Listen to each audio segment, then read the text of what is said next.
மனு தாக்கல் முடித்திருக்கிறீர்கள். ஆமா. இந்த ஆட்சியர் முன் என்ன நடந்தது இப்போ? அது ஒன்றும் இல்லை, போலீஸ் கொஞ்சம் புரிஞ்சிக்காம டென்ஷனில் இருக்காங்க. அவங்க அந்த ஆளும் திமுக அரசோட ஏதாவது ப்ரெஷர் இருக்கலாம். வேனில் 3 பேர் தான் இருக்கலாம், 4 பேர் தான் இருக்கணும்னாங்க. அவங்களெல்லாம் நான் வேனை விட்டு இறங்க மாட்டாங்க. ஒரு 2-3 பேர் கூட உட்காந்துருந்தாங்க. அதை அவங்க புரிஞ்சிக்கல. அவங்கள இறக்கி விட்டோம், அப்புறம் வந்துட்டோம். டைம் லேட் பண்ணாதீங்க, விடுங்க அப்படின்னு. என்னை பற்றி உங்களுக்குலாம் தெரியும், அவங்களுக்கு தெரியல.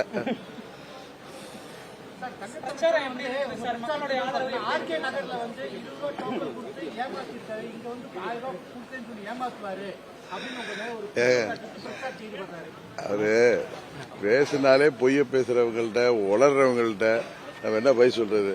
உண்மையை ஒண்ணு சொல்லணும்னா ஆர்கே நகர்ல நான் கூட அன்னைக்கு பாண்டே அவர்கள் ஃபங்க்ஷன்ல சொன்னேன், கோடிட்டு சொன்னேன். சில அப்ப இந்த 18 எம்எல்ஏல சில பேர் ஆர்வ கோளாறுல பண்ணதுல இவர் ஒரு ஆள். இவரை போன்ல சத்தம் போட்டேன், நீங்க பாட்டுல போய் ஏதாவது பண்ணி கெட்ட பேர் வாங்க வேணான்னு. அவங்களா போய் அவங்களா விருப்பத்தில் என்ன உங்களுக்கு தெரியும், பழனிசாமி கம்பெனி அப்ப ஓட்டுக்கு 10,000 ரூபாய் கொடுத்தப்ப இவங்க டென்ஷன் ஆகி ஒரு 30-40 பூத்துல இவங்க ஏதோ டோக்கன் கொடுத்தாங்க. அது 20 ரூபாயா வெறும் பேப்பரா என்னன்னு தெரியும். அதுல முக்கியமான ஆளே இவர் தான்.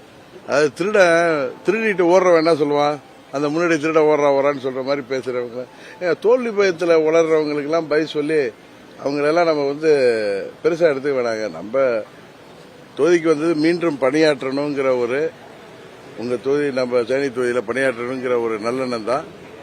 தம்பி ரவீந்திரநாத் இந்த தொகுதியோட எம்பியா இருக்காரு. நம்ம இந்த தொகுதியில எல்லாம் கூப்பிட்டா கூட நான் யோசிச்சேன். அன்னைக்கு கூட தேனி மீட்டிங்ல கூட எனக்கு எப்போ வரணும்னு தெரியும்னு சொல்லி நான் பேசினேன், நீங்க பாத்தீங்கன்னா தெரியும்.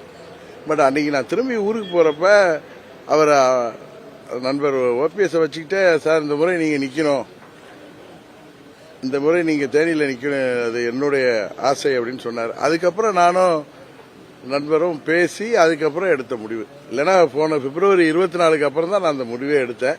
ஏன்னா நமது தொகுதிங்கிறது எனது என்ன சொல்றது, எனது நெஞ்சத்தோடு இணைந்த தொகுதி. உங்களுக்கு தெரியும். இங்க வேட்பாளராக மீண்டும் நான் தொகுதி மக்களை சந்திக்கின்ற பொழுது 14 வருடம் கழித்து வர்றேன்னா அவங்க வீட்டு பிள்ளையா எல்லா இடங்கள்லயும் என்ன வரவேற்கிறது உங்களுக்கு தெரியும்.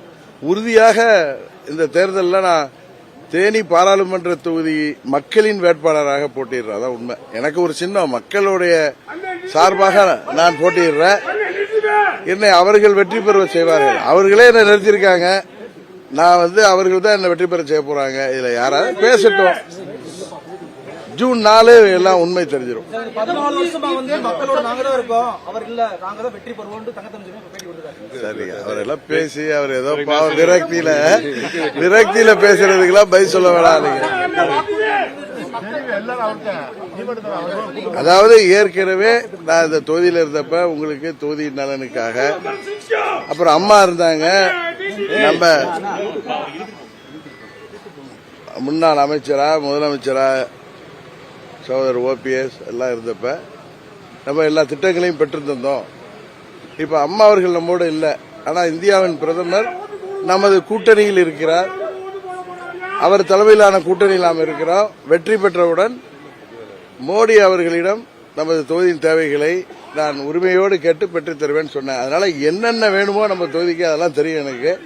நம்ம தொகுதியின் வளர்ச்சிக்கும் தொகுதிக்கு தேவையான அடிப்படை திட்டங்கள், இன்னும் நேற்று கூட போன நாராயணதேவன்பட்டியில அந்த பெண்கள்லாம் நின்று இன்னும் இங்க எங்களுக்கு டாய்லெட் வசதி கூட இல்லை அப்படின்னு கேட்கறாங்க. அதே மாதிரி இருக்கிறதெல்லாம் இன்னும் சரி பண்ணணும். அதாவது என்னெல்லாம் தேவையோ தொகுதிக்கு நலனுக்கு அதையெல்லாம் நிறைவேற்று.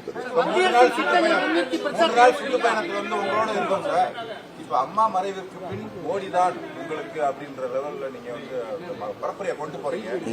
அந்த மோடி முன்னிலைப்படுத்தி பண்ற பரப்புரை எந்த அளவுக்கு மக்கள்கிட்ட ஒரு தாக்கத்தை ஏற்படுத்தி? அதாவது இது நான் தாக்கத்தை ஏற்படுத்துன்னு சொல்லல. நான் இங்க பாராளுமன்ற உறுப்பினராக இருந்தப்ப அம்மா அவர்களிடம் சொல்லி எல்லா திட்டத்தையும் பெற்று தந்தேன். நான் பண்ணேன்னு நான் எங்கேயும் சொல்லல. அப்ப முதலமைச்சராக இருந்த அம்மா அவர்களிடம் சொல்லி எல்லா திட்டங்களையும் பெற்று தந்தேன். இப்ப அம்மா அவர்கள் நம்மோடு இல்ல, இருந்தாலும் மோடி அவர்கள் இருக்கிறார்கள். இப்ப ஸ்கீம்ஸ், நான் ஒரு எம்பிங்க, வெற்றி பெற்ற எம்பி, அரசாங்கம் தானே செய்ய முடியும். இங்க இருக்கிற நம்ம தமிழக முதலமைச்சர் சொன்னதை கூட செய்யறது இல்ல. என்ன நினைக்கிறீங்க? அதனால இந்தியாவின் பிரதமர் தான் இது பிரதமருக்கான தேர்தல். பிரதமரிடம் சொல்லி நமது தொகுதியின் தேவைகளை பூர்த்தி செய்வோம். இதுல முன்னிறுத்தல இதுல வந்து இந்த தேர்தலை மோடியை முன்னிறுத்தி தானே எங்க கூட்டணி. அதனால இதுல நீங்க ஏதோ இது சொல்றீங்க, நான் யதார்த்த உண்மையை நான் சொல்றேன். அப்ப அம்மா இருந்தாங்க சார். அம்மா வந்து எங்க நம்ம தொகுதி தேவைகள்லாம் நாங்க அவங்க மூலம் நிறைவேற்றி தந்த இதான உண்மை. இப்ப வந்து அம்மா அவர்கள் நம்மோடு இல்லை. கிளியரா தமிழ்ல தானே சொல்றேன். சாதாரண பாவரருக்கு புரியுது. அது தலையாட்டுறாங்க, கை தட்டுறாங்களா? நீங்க ஒவ்வொரு ஊர்லயும் போய் ஒவ்வொரு கிராமத்திலையும் போய் நான் என்ன செஞ்சேன்னு நீங்க மக்கள்கிட்ட கேளுங்க. அது இல்ல, அது மாத்திரம் இல்ல, நான் செஞ்சேன்னு சொல்றதை விட அம்மா அவர்கள் தேனி மாவட்டத்தை தத்தெடுத்து எத்தனையோ திட்டங்கள், இன்னும் சொல்ல போனா இங்க மருத்துவக் கல்லூரி கொண்டு வந்தது அம்மா அவர்கள் தான். நான் சொல்ல வேணாம். அது மாதிரி சேடப்பட்டி கூட்டு குடிநீர் திட்டத்தை கொண்டு வந்ததே அம்மா அவர்கள் தான். இது போல பல திட்டங்களை அம்மா அவர்கள் நிறைவேற்றி தந்திருக்கிறார்கள். தொடர்ந்து அதுபோல திட்டங்களை நிறைவேற்றி தர அம்மா அவர்கள் நம்மோடு இப்பொழுது இல்லை என்றாலும் பாரத பிரதமர் மோடி அவர்களிடம் உரிமையாக பெற்று 3வது முறையாக வெற்றி பெறப் போகின்ற மோடி அவர்களிடம் உரிமையுடன் கேட்டு நமது தொகுதியின் தேவையான திட்டங்களை பெற்றுத் தருவார். நான் அவர் என்னைக்கு சொல்றாங்களோ அன்னைக்கு நான் போவேன். அதிமுக மீட்பதற்காக அமமுக ஆரம்பிச்சிருக்கீங்க. இந்த வெற்றி மூலம் அதிமுக மீண்டும் மீட்க முடியும் நம்பிக்கை உங்களுக்கு இருக்கா?